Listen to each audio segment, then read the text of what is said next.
kuratornya, itu ada proses hukumnya sendiri namanya Renvoy prosedur. Sedangkan dalam PKPU, Renvoy prosedur itu tidak ada.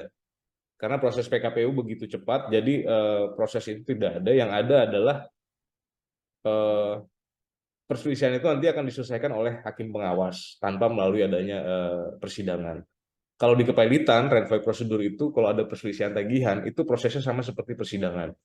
Jadi nanti ada sidang lagi dan yang memutuskan nanti majelis hakim pemutus yang sebenarnya susunannya komposisinya itu sama seperti ketika debitur diputus pailit. Jadi pada saat pemeriksaan permohonan pailit, majelisnya biasanya komposisinya selalu sama gitu. Next Pak.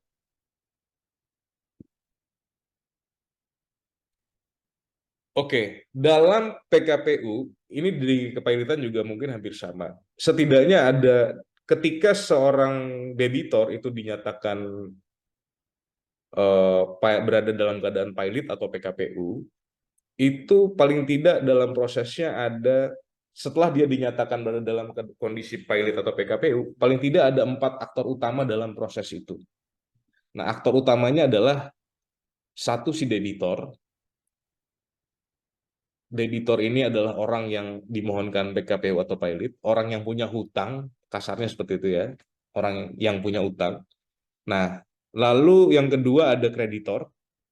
Kreditor ini adalah orang yang mempunyai hak tagih kepada debitor.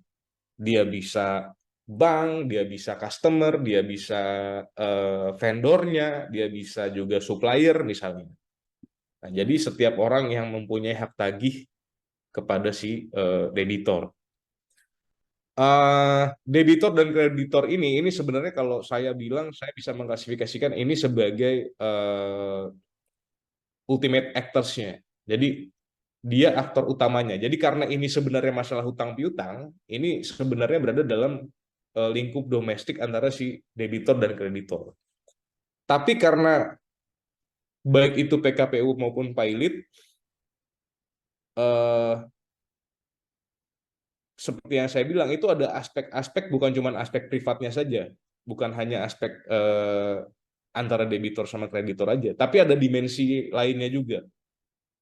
Itu ada dimensi publiknya, ada dimensi-dimensi yang di luar privat. Jadi undang-undang menyaratkan harus ada yang namanya salah satu aktor yang namanya pengurus. Kalau dalam PKPU, kalau dalam kepailitan dia namanya kurator. Nah, pengurus atau kurator ini ditunjuk dan diangkat oleh pengadilan itu tujuan utamanya adalah untuk mengurus harta debitor. Jadi harta ini harus dijaga dulu. Jangan sampai ada harta yang kemudian dijual. Karena kalau teman-teman mungkin sudah ada yang belajar hukum perdata ya, di KUH Perdata itu dibilang, saya lupa pasalnya, tapi dibilang bahwa harta debitor itu adalah jaminan kepada untuk semua utangnya kepada kreditornya. Jadi semua kreditor itu sebenarnya punya hak atas atas harta debitor. Nah, tergantung nanti klasifikasi haknya seperti apa. Nanti kita akan bahas di sesi selanjutnya. Nah, jadi pengurus ini kalau dalam PKPU namanya pengurus. Pengurus itu ditunjuk diangkat oleh pengadilan untuk mengurus hartanya si debitor, tapi bersama-sama dengan debitornya. Kalau di kepailitan itu disebut dengan kurator. Kurator itu nggak perlu apa namanya dalam kepailitan si debitor itu sudah benar-benar kehilangan haknya untuk menguasai seluruh harta kekayaannya si debitor itu. Hak itu kemudian beralih ke kurator. Jadi nanti kurator yang akan mengurus dan melakukan pemberesan. Karena tadi mindsetnya likuidasi aset. Apa asetnya dijual lah semuanya untuk kemudian uangnya terkumpul dan dibagikan kepada para kreditornya.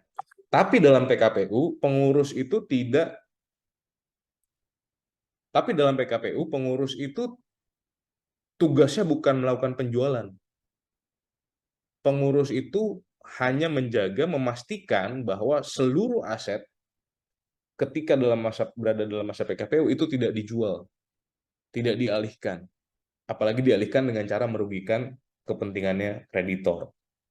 Kan bisa aja tuh biasanya di beberapa perkara ya, ada misalnya karena dia sudah eh, tahu misalnya ada permohonan PKPU, lalu kemudian dia bikin tuh pengalihan aset dengan akta hibah misalnya, dengan metode hibah.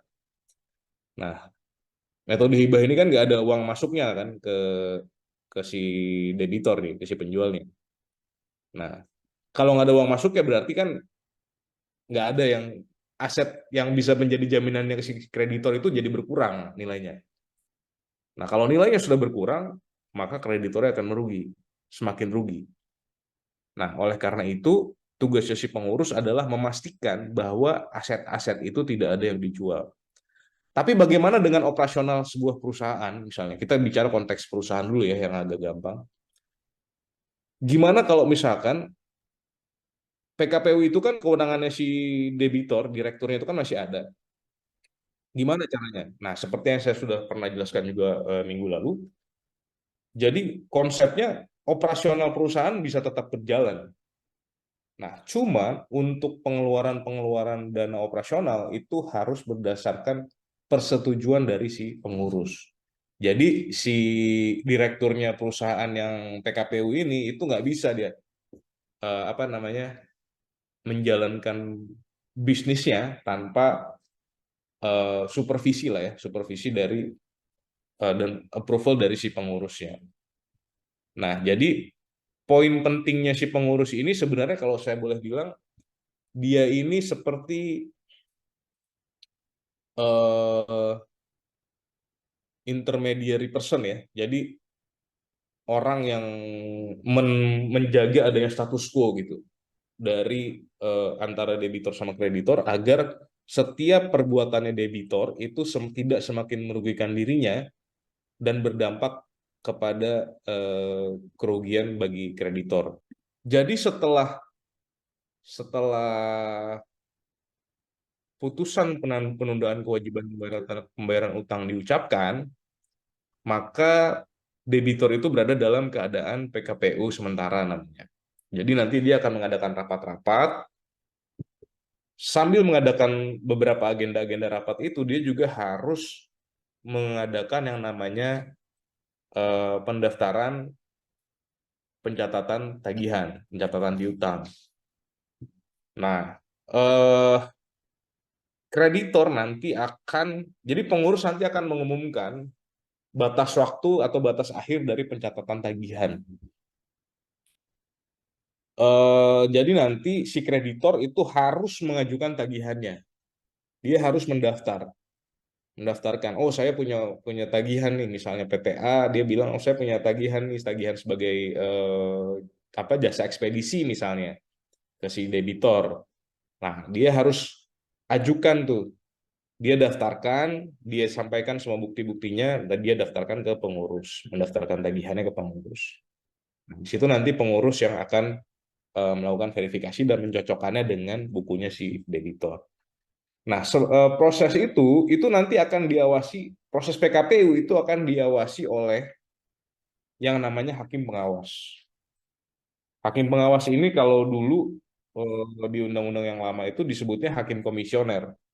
Nah, jadi kalau kita belajar, kalau teman-teman mungkin sudah ada yang belajar eh, hukum perseroan terbatas ya, mungkin sudah tahu sedikit di PT itu kan ada direktur, terus ada dewan direksi, ada dewan komisaris.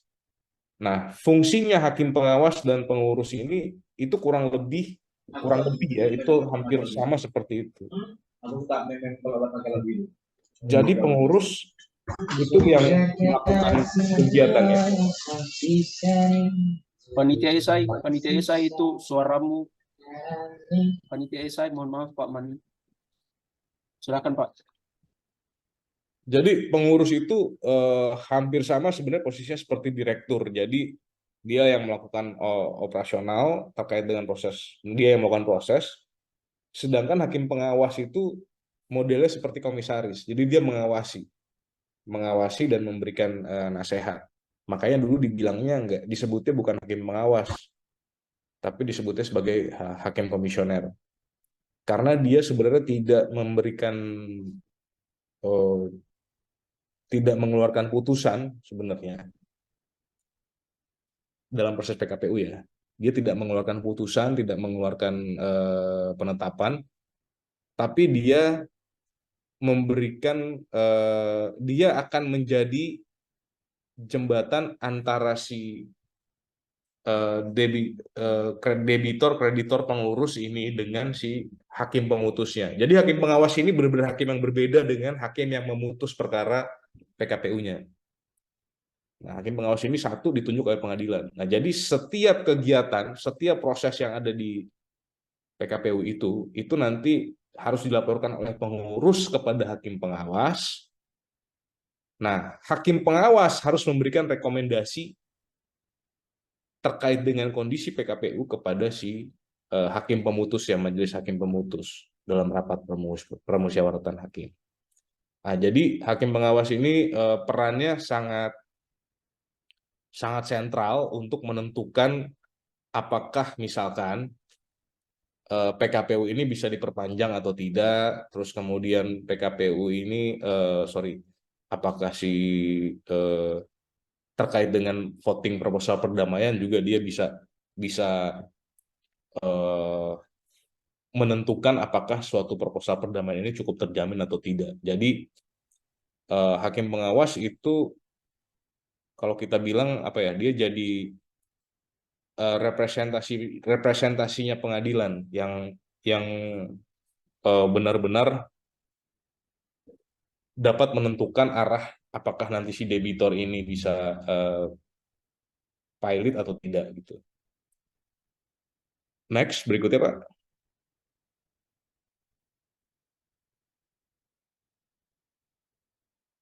Oke, pendaftaran tagihan dalam PKPU. Jadi seperti yang tadi saya sudah sampaikan, setelah diumumkan bahwa si debitor itu berada dalam keadaan PKPU, setiap kreditor, setiap orang yang merasa memiliki hak tagih kepada debitor, itu wajib mendaftarkan tagihannya. Wajib itu maksudnya gimana? Derivatnya apa konsekuensinya kok bisa wajib gitu? Kalau wajib apa konsekuensinya kalau dia nggak daftar? Konsekuensinya kalau dia nggak daftar, maka dia akan kehilangan kesempatan untuk ikut dalam proses di PKPU itu. Karena PKPU itu kan proses restrukturisasi ya. Jadi restrukturisasi secara menyeluruh gitu di muka pengadilan. Kalau dia tidak daftar, maka dia nggak akan bisa ikut semua rapat, semua negosiasi, semua apa namanya eh, kepentingannya dia itu nggak terjamin gitu dalam proses eh, pembahasan restrukturisasinya sendiri. Restrukturisasi ini maksudnya seperti apa? Jadi di situ kan kalau misalkan yang pasti adalah dia harus si kreditor ini harus dengan dia mendaftar dia memastikan bahwa memang utangnya itu diakui seluruhnya dulu, itu satu. Terus yang kedua, di proses itu dia bisa mengetahui bagaimana cara penyelesaian utang-utangnya ini, tagihannya ini.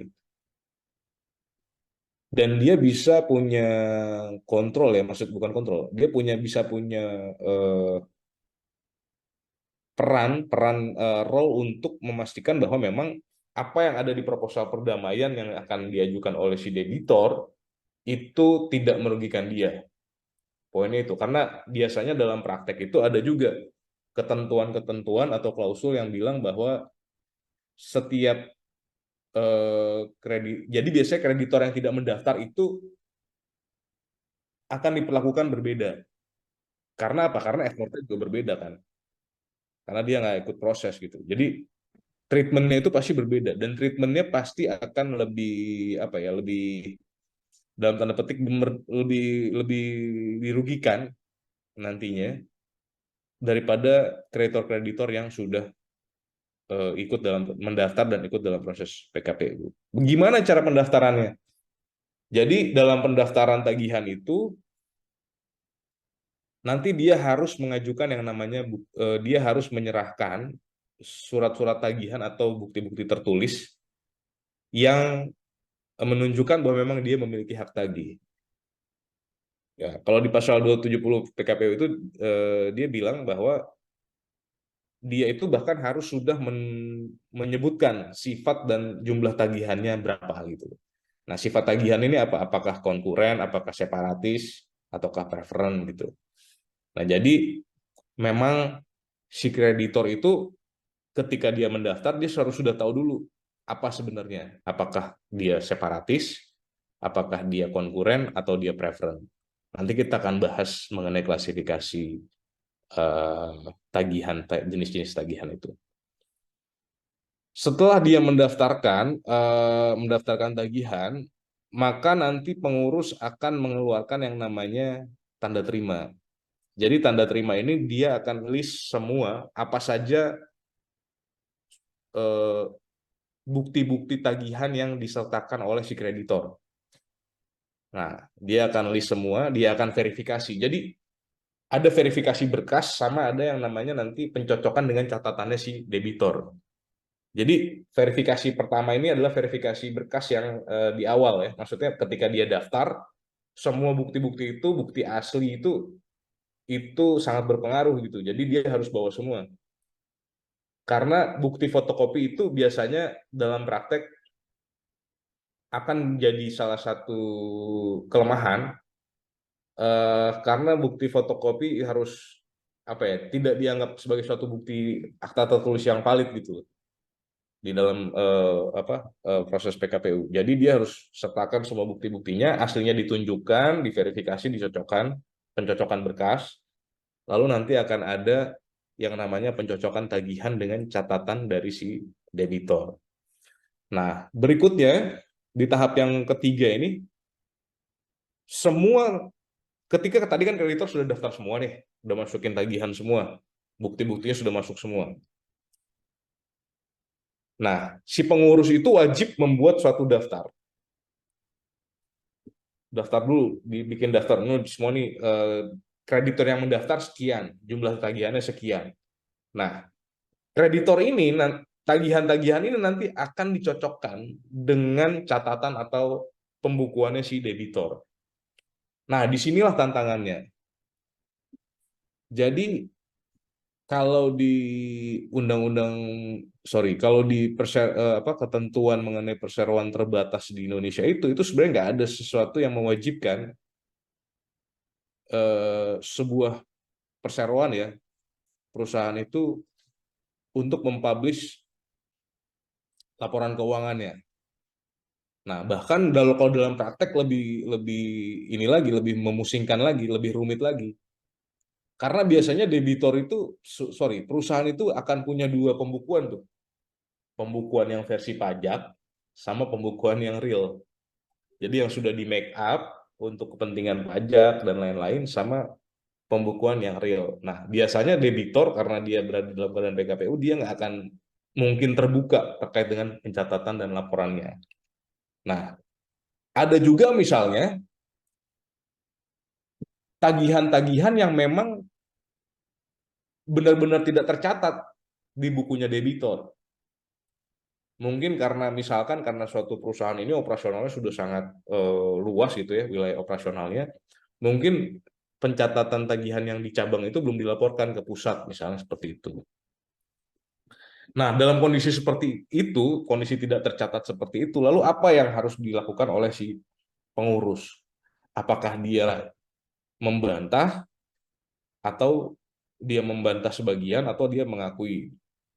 Nah, ketika debitor tidak mempunyai pencatatan pembukuan atas seluruh tagihan-tagihannya, maka pengurus harus benar-benar eh, memiliki apa ya? Harus berpegangan pada asas di mana siapa yang mendalilkan dia yang harus membuktikan gitu. Terus apa tuh bahasa Latinnya saya lupa. Jadi kalau si kreditor dia bilang saya punya tagihan, dokumennya ini, buktinya ini. Nah, tapi si debitor bilang, wah, saya nggak pernah catatkan itu nggak pernah ada tercatat dalam pembukuan saya mengenai tagihan Anda, misalnya. Nah, lalu apa yang bisa dilakukan oleh pengurus?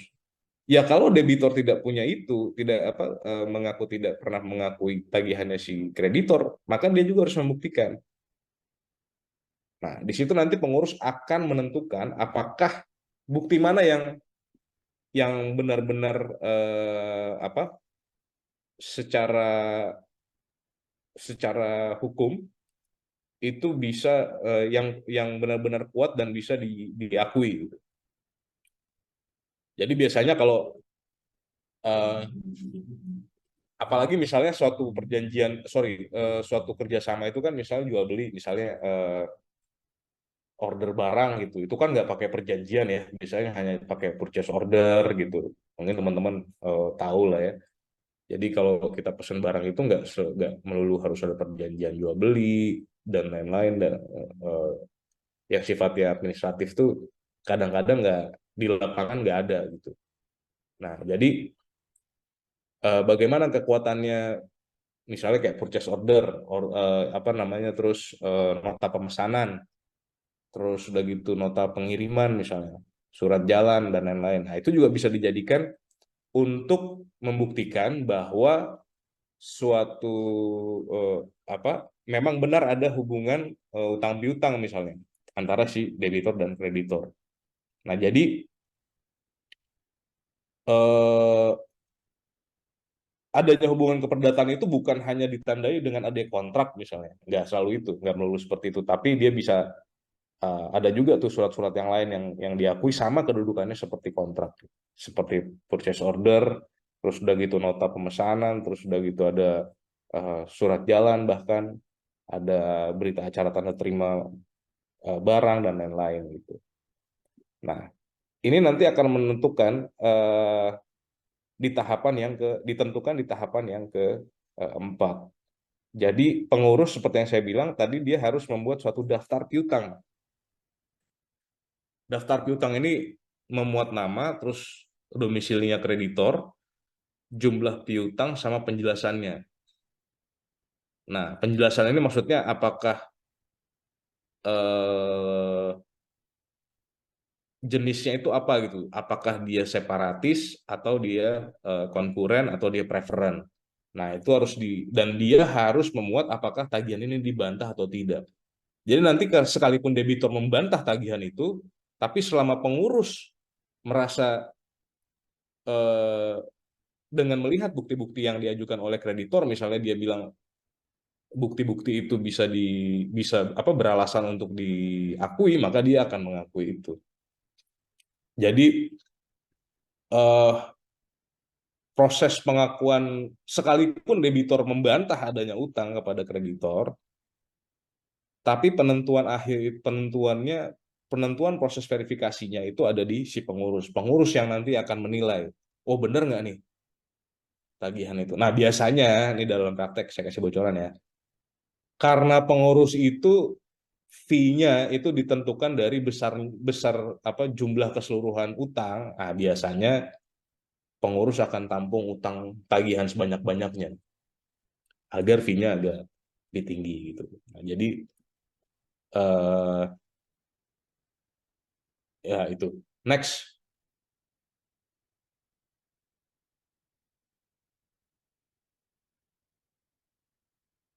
Nah, pencocokan piutang ini atau verifikasi tagihan ini sangat penting karena dia akan menentukan proses proses dari PKPU itu selanjutnya. Gitu. Kenapa penting? Karena disitulah akan menjadi kunci berapa sebenarnya hak tagihnya si kreditor, berapa kewajibannya debitor kan berarti kan. Nah, terus yang kedua itu adalah mengenai seberapa besar persentase suara yang akan dimiliki oleh kreditor dalam hal adanya voting perdamaian atau perpanjangan. Nah, jadi pencocokan piutang ini dilakukan untuk menentukan misalnya klasifikasi utangnya itu apakah separatis atau konkuren. Karena itu akan menentukan eh, apa namanya votingnya gitu ya. Karena kalau separatis itu dia punya punya kamar votingnya sendiri tuh. Jadi ada nanti kalau saya bisa jelasin sedikit nanti soal ininya mekanisme-mekanisme voting. semua tagihan ini itu akan dikonversi menjadi hak suara. Tagihan yang diakui ya. Tagihan yang diakui itu akan dikonversi menjadi hak suara. Jadi kalau dalam ketentuan, kalau saya nggak salah Permenkumham itu dibilang satu suara itu mewakili 10 juta tagihan. Jadi kalau teman-teman misalnya punya tagihan ke suatu perusahaan 10 juta, dia PKPU daftar, nah 10 juta itu dihitungnya satu suara. Kalau 100 juta tagihannya berarti 10 suara. Kalau begitu seterusnya itu. Nah, jadi semakin besar, komposisi suaranya juga semakin besar tagihannya. Kalau jadi apa namanya countingnya itu didasarkan pada jumlah tagihan. Walaupun sebenarnya ada juga di ketentuan di undang-undang itu nanti yang mengatakan head count itu juga akan dihitung. Persentasenya ada juga dihitung, tapi persentase head count dihitung, persentase jumlah tagihan juga nanti akan dihitung. Eh, Kalau misalkan di pencocokan piutang ini misalnya ada eh, apa namanya ada perselisihan, maka perselisihan itu harus diselesaikan melalui mekanisme di hakim melalui hakim pengawas. Jadi biasanya nanti akan ditentukan tuh, oke, nanti hak tagihnya tidak akan hilang, tapi biasanya suaranya mungkin hanya diakui sebagian. Jadi yang bisa dikonversi menjadi hak suara itu sebagian aja. Atau ada juga misalnya ada seorang kreditor yang dia terlambat mencatatkan tagihan nih, mengajukan tagihan. Dan ada keberatan misalnya dari yang lain. Apakah dia tetap diakui tagihannya? Diakui tapi bersyarat. Bersyaratnya seperti apa? Diakui tapi tidak bisa tapi tagihannya tidak bisa dikonversi menjadi suara misalnya. Nah, seperti itu. Eh, dan untuk mengetahui berapa sebenarnya tagihan yang diakui dan dikonversi menjadi suara, itu si pengurus wajib wajib melakukan penghitungan dan dia membuat daftarnya dan dia wajib menyediakan sainannya di kepaniteraan. Nah, ini konsep apa publikasi tadi ya. Jadi ada sorry ini harus dibuka agar semua kreditor itu mengetahui sebenarnya hak suara saya tuh berapa yang diakui oleh pengurus. Nah, jadi agar apa? Agar dia bisa bisa ini bisa apa namanya ketika nanti ada pembahasan mengenai perdamaian dia bisa tahu tuh bergeningnya sejauh mana. Nah, itu penting. Jadi rapat apa pembahasan proposal perdamaian itu eh, sama hampir sama lah kayak kayak kita mungkin teman-teman gitu ya ada kayak namanya juga voting kan. Kalau voting ya sama kayak voting tuh ada juga tuh yang berkubu-kubu juga tuh. Jadi kreditor itu ada yang kreditor-kreditor yang kecil-kecil misalnya yang apa yang tagihannya di bawah 1 M nanti dia akan punya kubu-kubunya sendiri. Nah, dia akan keras tolak gitu karena tagihannya kecil kan. Jadi kan jumlah suara juga kecil. Nah, kalau jumlah suaranya kecil nggak bisa ngapa-ngapain. Nah, biasanya yang seperti ini agak rame itu dia. Jadi dinamika dinamika apa pembahasan proposal perdamaian dan dinamika votingnya itu nanti akan ditentukan juga berdasarkan dari apa jumlah tagihannya si kreditor. Next. Oke. Oh, tadi saya agak lupa sedikit ya. Yang biasanya menjadi perselisihan itu adalah biasanya di bunga atau denda. Nah, jadi bunga, denda, bahkan ada juga perhitungan mengenai pajak ya. Jadi biasanya apa namanya pajak itu juga biasanya dibebankannya kan ke si debitor. Nah, tapi dengan alasan misalnya pekerjaan belum selesai atau apapun itu, biasanya debitur membantah itu. Nah, jadi soal beban perpajakan, terus udah gitu soal bunga, sama soal denda. Nah, ini yang biasanya 3 hal ini yang sangat krusial. Jadi apalagi kalau misalkan debitur tidak punya catatannya sendiri. Nah, ini nanti akan terjadi perselisihan yang memang harus diselesaikan oleh si pengurus melalui hakim pengawas. Berikutnya, Pak. Oke, setelah tadi daftar semua kan, daftar. Jadi dia harus mengklasifikasikan tagihannya si kreditor itu jenisnya apa sih sebenarnya. Nah, jadi dalam kepahilitan dan PKPU itu ada 3 jenis kreditor. Kreditor preferen, separatis, dan konkuren. Kreditor preferen ini apa? Kreditor preferen ini adalah dia itu diistimewakan atau diutamakan. Jadi dia diutamakan karena memang diwajibkan oleh undang-undang seperti itu. Ya, misalnya seperti pajak. Nah, terus yang kedua karyawan, tagihan karyawan. Nah, tagihan gaji tertunggak itu juga masuk. Beda lagi ya, itu kalau saya bilang itu ultimate creditors, ultimate preference creditors. Jadi dia tuh paling atas tuh kalau gaji tertunggak. Kalau pesangon agak di bawah. Nah, tapi preferen ini juga kalau dalam konteks PKPU dia nggak punya peran yang signifikan sebenarnya. Karena apa? Karena kamu udah dijamin oleh undang-undang. Untuk apa lagi ikut soal restrukturisasi? Toh kalaupun dia pilot, toh kamu diutamakan. Nah, jadi konsepnya preferen ini dalam konteks PKPU dia nggak punya peran yang sangat signifikan sebenarnya. Jadi dia nggak pernah eh, apa namanya nggak bisa ikut voting, nggak punya hak suara dalam proses perdamaiannya kecuali dia menyatakan dirinya untuk melepaskan hak istimewanya tadi. Jadi saya waive ya hak preferen saya nih. Misalnya tagihannya gaji pokok. Tunggakan gaji pokok misalnya, tunggakan gaji. Saya waive tagihan hak preferensi saya minta daftar sebagai konkuren. Agar apa? Agar saya bisa ikut voting. Nah, ini sangat lazim sekarang dilakukan terutama oleh eh, permohonan PKPU yang diajukan oleh karyawan. Ya, jadi biasanya ada mantan karyawan yang di PHK, terus kemudian hak-haknya belum selesai dilunasi, dia mengajukan PKPU.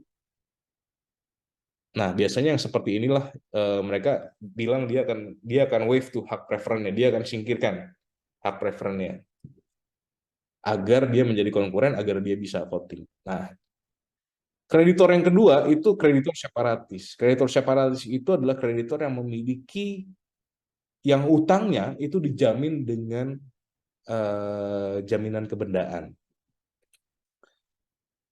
Jadi ada hak tanggungan, misalnya ada fidusia, terus ada gross akta, hipotek kapal ya, dan gadai gitu. Nah, eh, kreditor separatis ini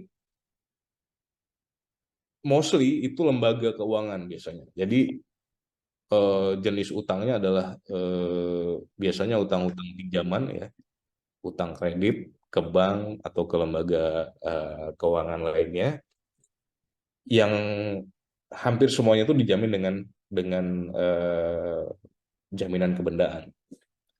Nah, lalu gimana kalau misalkan jaminan kebendaannya itu sebenarnya nilai jaminannya 16, nilai jaminan 10 misalkan, tapi tagihannya itu 15. Apakah separatis itu sorry, apakah yang jadi separatis itu adalah 15 atau 10? Nah, ini ini juga jadi salah satu di dalam praktek biasanya ketika nilai jaminannya itu lebih kecil daripada nilai tagihannya, biasanya si kreditor separatis ini akan me-waive sebagian dari hak separatisnya. Jadi karena tagihannya itu nilainya misalkan yang terjamin itu cuma 10 nih benda ini. Maka dia berhak tuh untuk dia punya hak untuk, berarti kan masih ada 5 lagi tuh, 5 5 kalau tadinya 10 terus dia tagihannya jumlahnya totalnya 15, berarti ada sisa yang nggak terjamin, ada 5 yang tidak terjamin. Nah, 5 ini dia bisa waive hak separatisnya untuk masuk ke dalam kamar konkuren dan menjadi kreditor konkuren. Nah,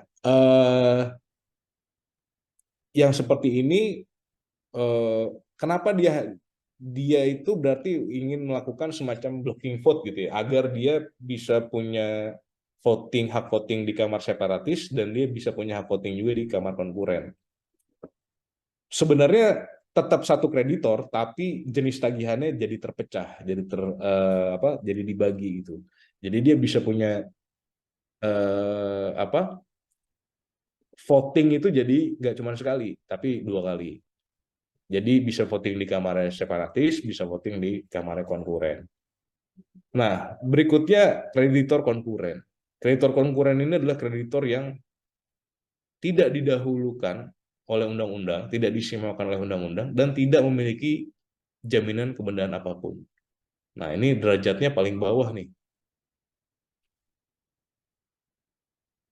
Jadi paling paling umum. Nah, kalau dalam kepailitan, konkuren inilah yang biasanya mendapatkan penyelesaian penyelesaian tagihan paling paling minim nilainya, karena mostly semua harta debitor, semua hak-hak yang di atasnya itu yang didahulukan dan yang separatis tadi itu sudah habis tuh hartanya tuh untuk membayar yang preferan sama separatis.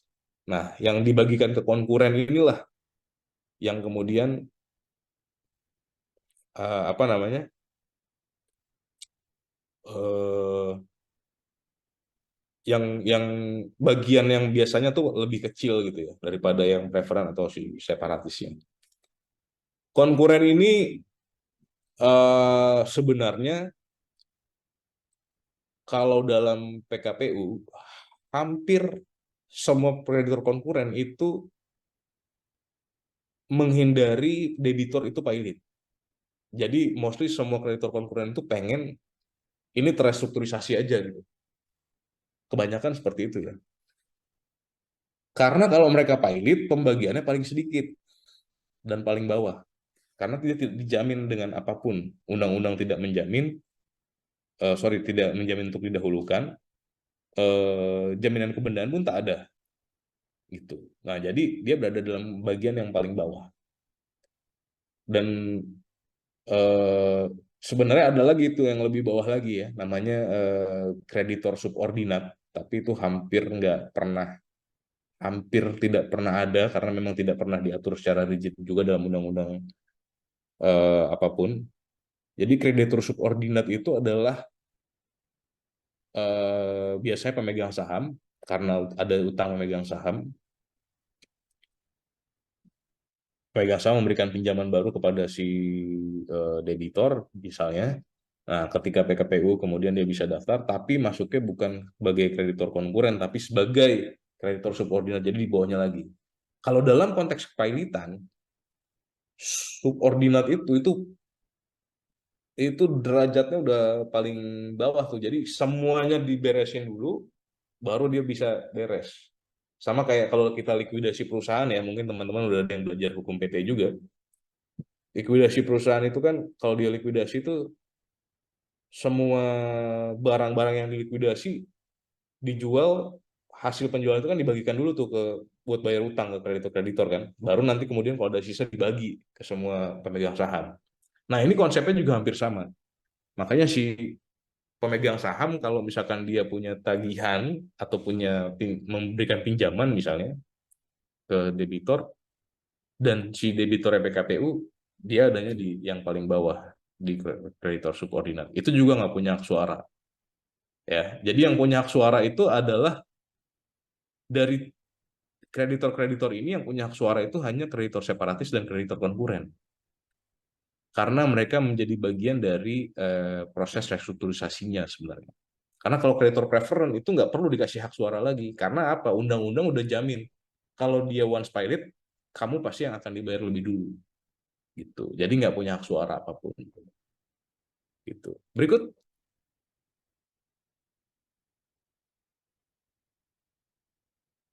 Nah, semua tadi saya sudah sampaikan juga bahwa tagihan itu didaftarkan, diverifikasi, lalu dikonversi menjadi suara tagihannya. Tujuannya apa?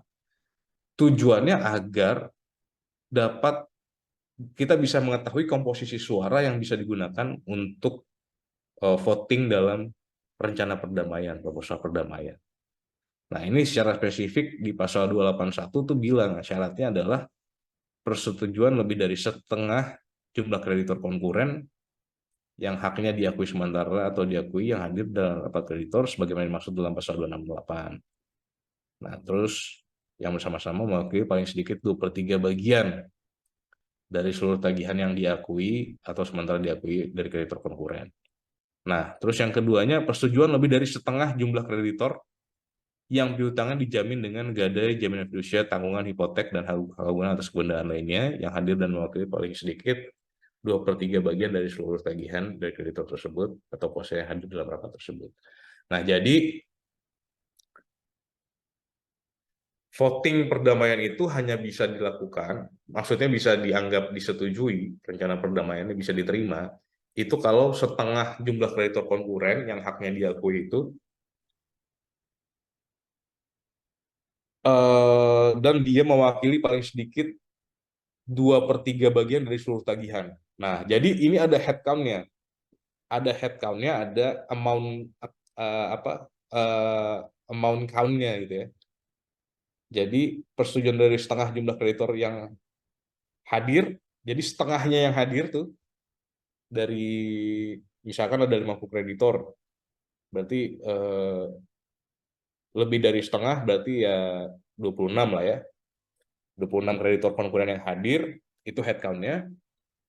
Maksudnya penghitungan kepalanya ya, orangnya yang hadir benar-benar hadir secara fisik. Nah, hutangnya si 26 orang ini itu harus mewakili 2/3 bagian dari seluruh tagihan yang diakui. Nah, jadi ini agak ribet nih. Jadi kalau misalkan kita sebagai pengurus itu biasanya menentukan dulu amount-nya ini berapa. Amount 2/3-nya nih, 2/3 dari amount itu berapa. Misalnya kalau dia eh, misalkan jumlah tagihan 900 ya, 900 miliar misalnya gitu. Berarti kan 2/3-nya itu berapa? 600 ya, 600. Nah, oke, ini ambang batasnya berarti 600 nih untuk yang di kamar konkuren. Nah, terus yang hadir dalam rapat itu, yang 600 itu, apakah disetujui oleh lebih dari 1/2? Itu merupakan dia ada lebih dari 1/2. Jadi misalnya tadi kreditornya ada 50 yang hadir. Nah, ada 26 berarti yang hadir kan. Yang berarti harus ada persetujuan dari 26 orang karena lebih dari setengah. Nah, apakah yang 26 ini tagihan dari yang 26 ini semuanya itu jumlahnya minimal 600 miliar misalnya. Nah, itu harus dihitung juga. Itu hanya di satu kamar, baru di satu kamar. Itu kamar konkuren. Nah, di kamarnya separatis itu beda lagi. Jadi ada setengah jumlah kreditor, lebih dari setengah, dan mewakili paling sedikit 2/3. Nah, 2/3 dari yang rapat tersebut. Jadi votingnya modelnya hampir sama, lebih dari setengah dan mewakili 2/3, tapi kamarnya berbeda gitu. Nah, jadi si separatis itu juga harus dihitung. Kalau misalkan separatisnya ada 5, berarti paling tidak dia harus disetujui oleh 3 orang misalnya. 3 kreditor yang hadir. Nah, 3 kreditor yang hadir ini dia harus mewakili 2/3 dari seluruh tagihan dari separatis, dari kreditor separatis. Nah, jadi memang agak rumit ya perhitungannya, cuman prinsipnya adalah lebih ya itu aja tadi. Diingat-ingat mungkin kalau teman-teman nanti di ke depan jadi staff kurator atau jadi kuratornya gitu atau jadi pengurusnya, ya diingat aja gitu bahwa itu harus lebih dari setengah, si setengah ini harus mewakili 2/3 tagihannya gitu. Itu rumusnya. Oke, next. Nah, jadi setelah tadi apabila rencana perdamaian itu diterima, maksudnya disetujui ya oleh para kreditor, maka si hakim pengawas ini wajib menyampaikan laporan tertulis untuk diberikan kepada majelis hakim pemutus agar ini disahkan sebagai sebuah apa namanya sebuah perdamaian. Jadi dihomologasi. Nah,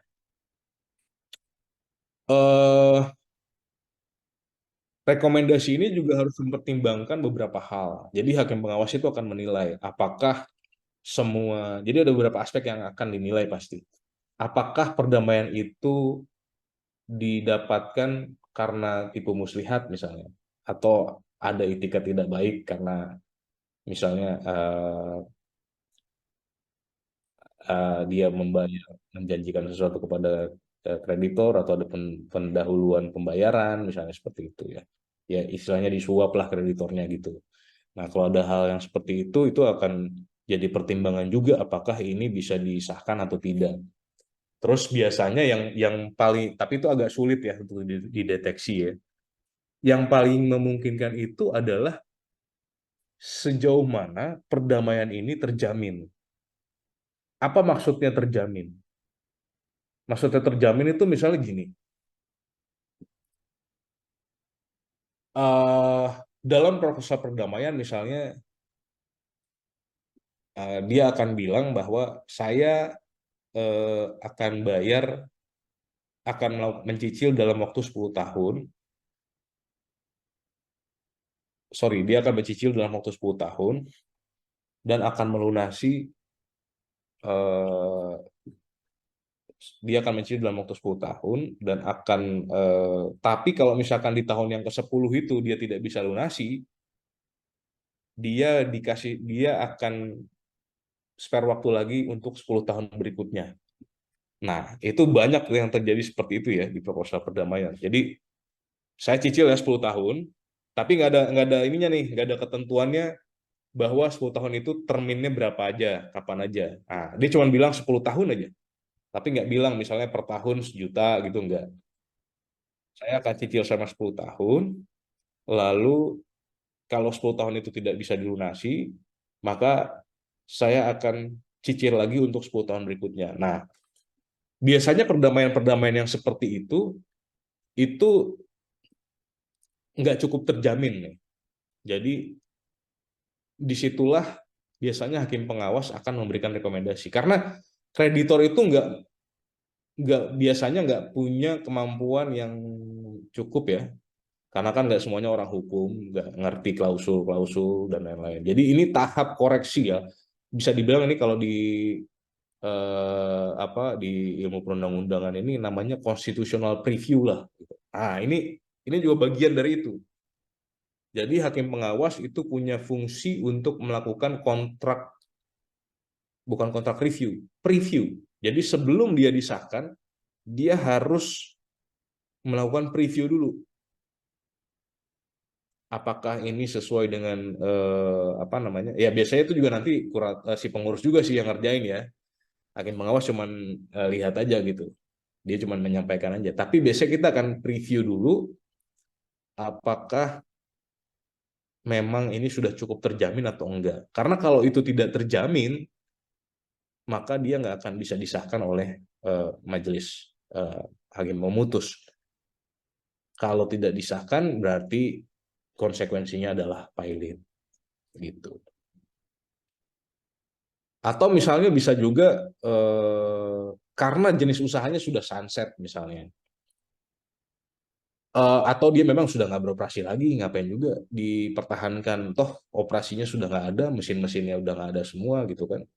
Misalnya contoh, beberapa jenis usaha yang sedang sunset sekarang, misalnya kayak pabrik kertas misalnya ya.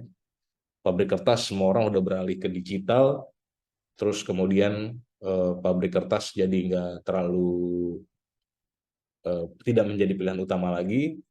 Nah, biasanya skala produksinya juga sudah sangat turun, bahkan sudah nggak beroperasi sama sekali. Jadi ketika debitor itu bisnisnya sudah sunset pun, itu bisa menjadi salah satu pertimbangan, apakah benar akan bisa cukup terjamin nggak ini perjanjian perdamaian ini. Jadi kalau dia pikir, gimana nih bisnisnya nggak jalan, terus mau bayar hutang dalam perjanjian perdamaian ini. Karena kan konsepnya kan restrukturisasi. Kalau restrukturisasi itu berarti bisnisnya masih bagus harusnya. Bukan bagus, masih berjalan. Dia hanya mengalami kesulitan cash flow. Nah, kalau bisnisnya sudah mati, sunset bahkan sampai mati, nah itu nggak mungkin lagi kan, nggak akan terjamin lagi bisa benar-benar menjalankan proposal perdamaian itu. Nah, kalau perdamaian sudah dicapai, maka ini akan tetap mengikat, telah memperoleh kekuatan hukum tetap, dia mengikat semua kreditor, kecuali kreditor yang tidak menyetujui rencana perdamaian sebagaimana dimaksud dalam pasal 281 ayat 2. Apa pasal 281 ayat 2 itu? Pasal 281 ayat 2 itu adalah tadi kreditor separatis. Jadi perdamaian ini mengikat ke seluruh kreditor, baik yang daftar maupun yang nggak daftar. Baik yang tagihannya ditolak maupun diterima, terverifikasi tadi. Tapi dia tidak mengikat kepada kreditor separatis yang menyatakan menolak perdamaian, menolak proposal perdamaian. Karena apa? Karena si nanti dia akan mendapatkan kompensasi, si kreditor separatis ini. Kompensasi apakah dia mau mengeksekusi jaminannya atau dia mendapatkan pembayaran terendah dari nilai jaminan yang jadi jaminan kepada si kreditor separatis itu. Jadi agak rugi kalau misalkan kreditor, saya nggak mau ikutan PKPU deh. Nah, karena apa? Karena dia tidak bisa berproses dalam PKPU-nya, tapi ketika ini masuk ke dalam suatu putusan perdamaian yang dihomologasi, maka dia wajib terikat terhadap perdamaian itu. Karena ini mengikat semua kreditor, seluruh kreditor tanpa terkecuali. Gitu. Nah, jadi itulah kerugiannya kalau mengingat yang tadi ya, kalau misalnya kita nggak daftar, ya ruginya adalah kita nggak bisa berproses, tapi kita tetap terikat sama perjanjian itu. Berikut, Pak. Oke, selesai. Thank you. Mungkin ada pertanyaan. Terima kasih. Terima kasih Pak Noel. Silakan eh, teman-teman yang mau bertanya terkait materi Pak Manuel hari ini, yang sudah mendapatkan hukum perdata, saya pikir sudah punya gambaran soal apa yang mau ditanya. Silakan, bisa langsung raise hand saja.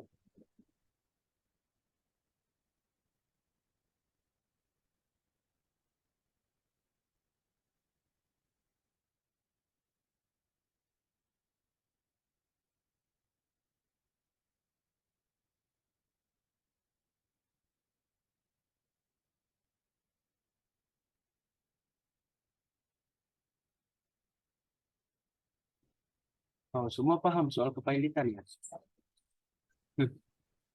Atau saya yang tanya kali, Pak ya? Boleh, boleh Pak. Jadi bahan diskusi nih. Boleh Wah, Pak. ini kayaknya, ini ada yang lagi makan lagi nih. Waduh, jadi enak nih.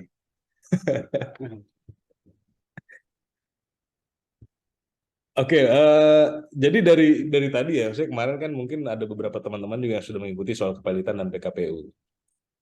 Nah, terus yang ingin saya tanyakan gini aja deh, yang tadi juga saya udah berapa kali ulang-ulang. Kalau ada yang bisa jawab, saya akan kasih ada ininya. Nanti saya akan kasih imbalan lah, Ada imbalan. rewardnya, ada reward. Ada rewardnya, rewardnya. Ini menarik nih rewardnya nih.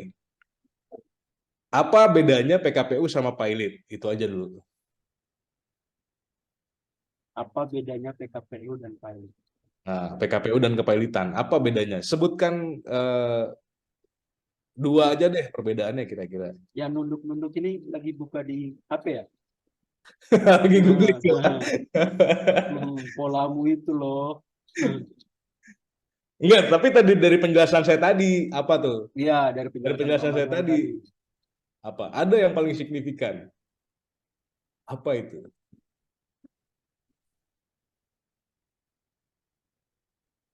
Coba saya tanya dulu ya dari Yeremia Zebua untuk 50.000 pertama nih.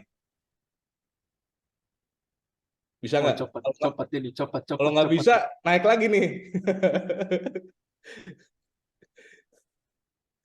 Coba, silakan Pak. Apa ya?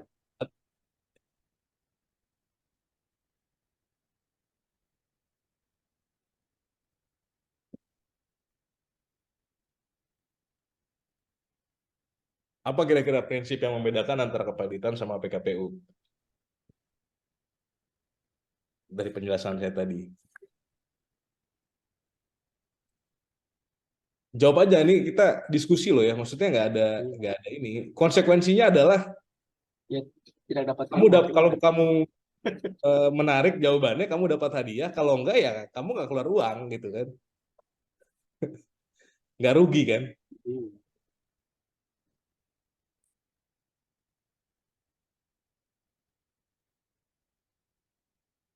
Coba 50.000 pertama nggak ada. Oke, saya naikin 100.000. Cek, cek, cek, cek, cek, cek. Ini jangan sampai nunggu jadi 1 juta dong. Ini sengaja.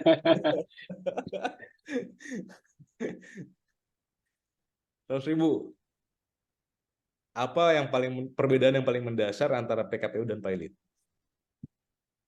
Coba. Nah, ini mana tadi yang lagi makan? Ini tadi Lorencia nih, mungkin nanti bisa nambah buat beli beli apa kek. Nah, itu Pak, ada Ini ada yang Lorencia Sandra nih, dan siapa nih? Arnold. Silakan. Sandra dan Arnold. Izin menjawab, Pak. Ya, coba apa yang paling mendasar? Ya, Apa menurut saya PKPU sama Pilot itu bedanya di ini, Pak. Kalau PKPU itu penundaan kewajiban membayar utang, tapi kalau Pilot Pailit. harta harta debitur itu sudah sudah dibukukan. dibukukan. Jadi kalau PKPU masih bisa ada kesempatan untuk bagi debitur ya, untuk membayar kepada kreditur. Ya. Ya. Jadi kalau PKPU apa? Sorry. Kalau PKPU itu penundaan kewajiban pembayaran utang, Pak. Nah, itu kepanjangannya. Ya, di dalam hal itu PKPU itu debitur masih dapat melakukan pengurusan terhadap hartanya. Tapi kalau Pilot debitur kehilangan haknya untuk menguasai dan mengurus harta kekayaannya, Pak, atau bangkrut. Itu bahasa awamnya bangkrut ya, memang ya. Nah, agak tipis lagi dikit. Ada bedanya tuh. Tadi udah hampir benar. Tapi ada lagi nggak kira-kira? Saya naikin 50.000 lagi. Ayo, 150. Aku Pak, Michael Ziole. Oh, Ayo gila. Pak, ayo. Oh, ini sama nih Sama-sama tempatnya ini. nih, sama Sandra dan Arnold nih, sebelah-sebelahan kayaknya. Pak, sama-sama orang Batak kita naikkan nominalnya Pak. Ya, 150.000 udah. Ayo, coba. Nah, kalau PKPU kan proses penundaan, jadi di situ masih ada kesempatan juga dari kreditur itu kayak membayar utangnya Pak. Kreditor. Asal tuh terminologinya agak salah tuh. Kredit debitur ya, kreditur. Kreditur Nah, itu sama Pak, itu debitur masih aja ada nggak bisa kesempatannya kamu untuk bedakan. membayar Pak. Jadi kayak semisal akumulasi utang-utangnya masih bisa kesempatan bayar karena kan penundaan tuh. Masih dia bisa cari-cari utangan lain gitu Pak, gali lubang tutup lubang. Nah, kalau untuk pilot itu udah memang satu sisi dia udah nggak sanggup bayar itu atau memang sengaja pilot. Itu sih dari aku Pak. Oh, gitu ya. Iya. Oh, secara Secara simpel ya Pak. secara konseptual secara konseptual tadi lebih bagusan Sandra dan Arnold sebenarnya, tapi dengan keberanian kamu Boleh ya Pak, secara simpel. Wih, puji Tuhan makan di kos. Nggak ada, belum itu. belum. Jadi Ampun. jadi tadi kan yang paling penting adalah saya tutup aja ya ininya ya Pak, apa kuisnya ya. Silakan, Jadi silakan. Pak. karena tadi apa namanya, saya bilang PKPU itu adalah restrukturisasi utang. Kata kuncinya di situ, restrukturisasi. bisnis masih bisa tetap jalan, tapi dia merestrukturisasi utang-utangnya. Nah, jadi bukan dia cari utangan baru gitu loh, bukan gali lubang tutup lubang. Iya, kan maksudnya kayak gitu, Pak. Intinya kan ada niatan membayar utang. Jadi dia mencari modal lagi gitu loh, Pak. Masih Nah, berputar uangnya. oke. Jadi justru dia nggak boleh cari utangan dulu gitu. Jadi dia nggak Iya, dia tahu. kondisi. Kayak cari utangan dia. Dia lagi ngumpulin duit, Pak. Makin banyak nanti, pilot nanti. Jadi kalau misalkan dia jadi di PKPU itu kata kunci adalah restrukturisasi utang. Jadi kalau dia restrukturisasi maksudnya bisnisnya masih tetap jalan, tapi dia hanya mengalami ke permasalahan cash flow aja. Jadi mungkin aset tuh masih banyak gitu. Tapi kalau aset ini semua dijual, bisnisnya jadi nggak jalan kan. Nah, tapi kalau pilot itu biasanya tujuannya kata kuncinya adalah likuidasi aset. Jadi mindsetnya kalau ketika pilot likuidasi aset, aset itu nanti akan dibereskan, dijual semua dan dibagikan kepada para kreditornya. Sedangkan kalau di PKPU tadi itu utangnya tagihannya kreditor inilah yang kemudian direstrukturisasi. Jadi ya disitulah proses negosiasi dan perdamaiannya. Jadi ya walaupun jawabannya mungkin kurang memuaskan buat saya pribadi, tapi karena keberanian dari 3 orang ini kalian kayaknya lagi di warung kopi apa nih? Enggak, Pak. Lagi di Coba. ruangan nih, Pak. Coba, Enggak warkop ini, Pak. coba Oh iya, geserkan oke. itu, coba putar kamera itu. Nah, di sini, Pak. Nah, itu rame nampak kan itu. Berarti 100 limpul lah ya, Pak ya. Untuk orang banyak Nah, loh. jadi buat Aku bertiga, nggak makan. buat Sandra, Arnold, sama Michael, nanti kalian bagi 3 ya itu ya. 100 limpul. Limpul 5, Pak. Iyalah, Ya, kalian bagi 3 ya. 3 itu. Puji Tuhan. Makasih, Pak. Wih, makin semangat aku masterclass ini, Pak. Bagi 3 ya. Sandra, Iya. Arnold, nanti tagih itu Limpul sama bagi 3, Michael Pak. tuh. Nanti kalian kirim nomor rekening biar saya transfer. Oke. ACC. Makin semangat aku kelas ini, Pak. Oke, kuisnya selesai Pak. Udah habis modalnya. Oke, baik. Kita cukupkan mungkin Pak Manuel. Oh, oke. Terima kasih banyak Pak untuk pemahaman materinya hari ini. Jadi semuanya nanti apa yang sudah disampaikan oleh Pak Manuel itu juga yang nanti akan kalian dapat di kelas gitu. Ketika nanti kalian di semester makin naik semester tinggi, kalian akan dapat mata kuliah yang juga membahas soal itu. Jadi kalau yang hari ini dapatnya lebih awal, maka dia sudah punya persiapan untuk nanti di kelas. Jadi untuk Uco, untuk Sandra dan Arnold, selamat sekali lagi. Semoga nanti digunakan untuk hal yang memang menguntungkan. Nah, yang lain juga harus semangat gitu supaya mana tahu kan di pekan-pekan berikutnya di ada lagi reward gitu. Ada lagi reward untuk menambah semangat belajar. Ya kadang itu Pak, kadang memang harus ada harus ada hal-hal kecil Gratifikasinya. Gratifikasi. Ini harus ada angkanya baru semangat, Pak. Harus ada angkanya Pak, baru semangat. Ibaratnya mau bergerak tapi nggak ada logistik. Iya, benar. Apalagi jam-jam rawan seperti ini kan. Apalagi jam-jam rawan. Nanti Baik. mungkin bisa di ini nih, atau Michael kirimnya nomor rekeningnya. Nanti Di chat nih. nanti bisa Nanti Pak saya PC, Pak. nanti langsung bisa di PC atau bisa melalui saya teruskan ke ini juga boleh. Oke, siap Pak. Oke, nanti kalau tidak salah Alex ada kontaknya Pak Manuel yang biasa koordinasi dengan Pak Manuel, Pak. Oh, saya Alex. biasa sama Bu Retno. Oh, baik. Nah, mungkin bisa di ini nanti ya. Baik. Ya Pak Ian, Alex ada kontaknya Pak Manuel kan? Saya chat ada Pak. Ada. Nah, nanti coba chat Pak Manuel karena Alex ini yang penanggung jawab, Pak. Dia yang jadi PIC-nya kelasnya Pak Manuel. Nanti mungkin Alex tolong hubungi Pak Manuel biar Pak Manuel berikan reward gitu. Pak, kalau misalnya terlambat Pak, di cancel aja. Kalau misalnya lambat komunikasinya. Gitu. Kalau lambat Boleh Pak, udah ACC loh Pak.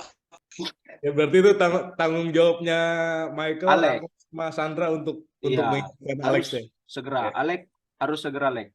Nah, Hidup Alex dan mati, harus tahu hidup dan kalau mati mau cair, tiga kawanmu ini hidup dan mati Iya tiga Pak, habis kawan ini muda Pak, habis juga. ini aku kirim Pak. Oke, baik. Sekali lagi terima kasih semuanya sudah hadir. Terima kasih juga untuk Pak Manuel. Sampai jumpa Pak di masterclass yang pekan berikutnya. Selamat Oke, sore Pak Manuel. terima Sore kasih semuanya. semuanya. Selamat sore. Sore Pak. Saya izin Sore, pamit. Sore Pak, terima kasih ya Pak. Makasih. Ico, traktirnya jangan lupa.